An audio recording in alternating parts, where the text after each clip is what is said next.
전 세계에서 가장 고립된 나라가 어떻게 세계적인 소프트웨어 강국이 될 수 있었을까요? 정말 놀라운 역설이죠. 오늘 북한이 코드를 통해 어떻게 생존하는지 그 전략을 깊숙이 파헤쳐 보겠습니다.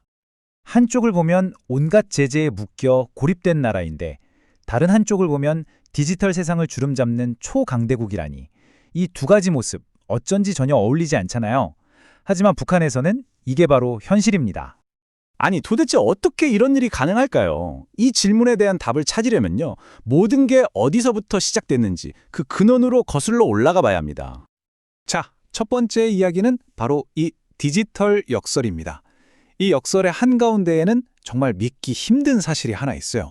인터넷 접속도 자유롭지 않고 최신 컴퓨터도 없는 나라가 세계 최고 수준의 프로그래머들을 길러내고 있다는 거죠. 상식적으로는 말이 안 되잖아요. 그런데 이게 단순히 기술 이야기로 끝나지가 않습니다.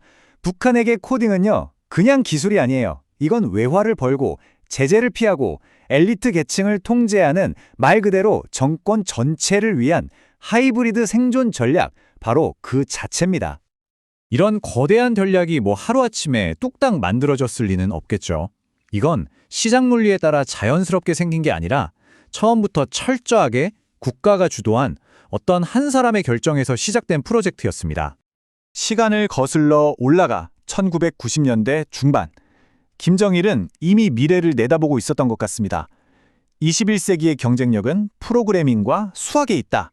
바로 이 한마디가 북한의 운명을 바꾼 모든 것의 시작점이었습니다. 김정일의 이 비전은 곧 국가의 원칙이 됩니다. 지식은 무기이며 프로그래머는 병사다. 이 원칙 아래에서 IT는 더 이상 경제 문제가 아니라 국가 안보의 문제가 됐고요. 키보드는 총과 같은 무기가 된 거죠. 이 거대한 디지털 병기를 만들기 위한 엔진이 바로 이 기관들입니다. 조선 컴퓨터 센터에서 소프트웨어를 만들고 대학에서 인재를 키우고 군 연구소에서 이걸 무기로 만드는 거죠. 이 모든 과정이 국가의 완벽한 통제 아래서 아주 유기적으로 착착 움직이는 겁니다. 그렇다면 이 디지털 병사들은 대체 어디서 오는 걸까요? 이들은 그냥 태어나는 게 아닙니다. 영재 육성이라는 이름의 거대한 국가 시스템을 통해 아주 철저하게 만들어집니다. 사실 이건 교육이라기보다는 거의 생산 라인에 가깝습니다. 국가가 어린아이의 재능을 식별해서 특수학교에서 가공하고 사이버 부대라는 최종 목적지에 배치하는 거죠. 개인의 꿈이나 희망 같은 건 없어요. 오직 국가의 필요에 따라 움직이는 부품처럼 말이죠. 하지만 이 시스템의 현실은 상상 이상으로 가혹합니다. 한 탈북민의 증언을 들어보면 이 학생들에게 걸린 판돈이 얼마나 큰지 알 수 있어요. 최고의 성적을 받는다는 건 곧 평양에서의 특권이자 생존을 의미했고, 그렇지 못하면 미래가 없는 거나 마찬가지였던 겁니다. 이렇게 만들어진 디지털 전사들은 두 개의 얼굴을 갖게 됩니다. 하나는 외화를 벌어들이는 보이지 않는 수출품의 얼굴이고요. 다른 하나는 적을 공격하는 사이버 군대의 얼굴입니다. 이 숫자 한번 보시죠. 4억 달러. 우리 돈으로 무려 5천억 원이 넘는 돈입니다. 이게 바로 라자루스 그룹이 단 한 번의 해킹으로 훔친 액수예요.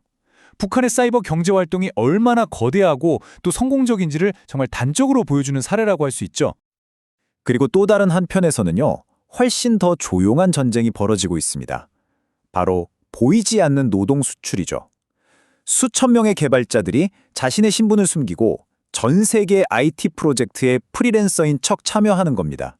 그들이 짠 코드는 국경을 넘나들지만 그들이 벌어들인 달러는 모두 평양으로 향합니다. 이 표를 보면 북한의 사이버 군대가 얼마나 정교하게 분업화되어 있는지 한눈에 알 수 있습니다. 121국은 국가 간 사이버 전쟁을 지휘하고, 라자루스는 은행을 털고, 블루노로프는 첨단 기술을 훔치는 시기죠. 각 부대가 각자의 임무를 수행하는 하나의 거대한 군사 조직이나 마찬가지입니다. 자, 이제 지금까지 나온 조각들을 하나로 모아볼 시간입니다. 북한 정권의 생존을 위한 이 거대한 그림, 즉 그들의 대전략을 한번 완성해보죠. 이 모든 걸 이해하는 열쇠는 바로 인지자본이라는 개념에 있습니다. 이게 뭐냐면요, 국가가 석유나 금 같은 천연자원을 관리하듯이 인간의 재능을 식별하고 투자하고 소비해서 하나의 전략적 자원으로 취급한다는 뜻입니다. 사람은 더 이상 개인이 아니라 국가의 자산이 되는 거죠. 바로 이게 북한 하이브리드 모델의 정말 무서운 점입니다. 겉으로는 외화를 벌기 위해 시장경제 언어를 사용하지만 그 안에서는 인재와 정보를 독점하는 가장 강력한 전체주의적 통제가 작동하고 있어요.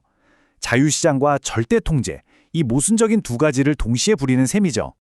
결국 이 모든 시스템의 궁극적인 목적은 딱 하나입니다. 어떻게든 정권의 안정과 유지를 보장하는 것, 바로 그거죠. 오늘 이야기의 결론은 이 한 문장으로 압축할 수 있을 것 같습니다. 시장경제의 언어로 말하는 전체주의의 코드. 하지만 이게 과연 북한만의 이야기일까요?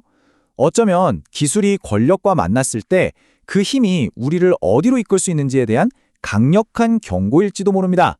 여러분은 어떻게 생각하시나요?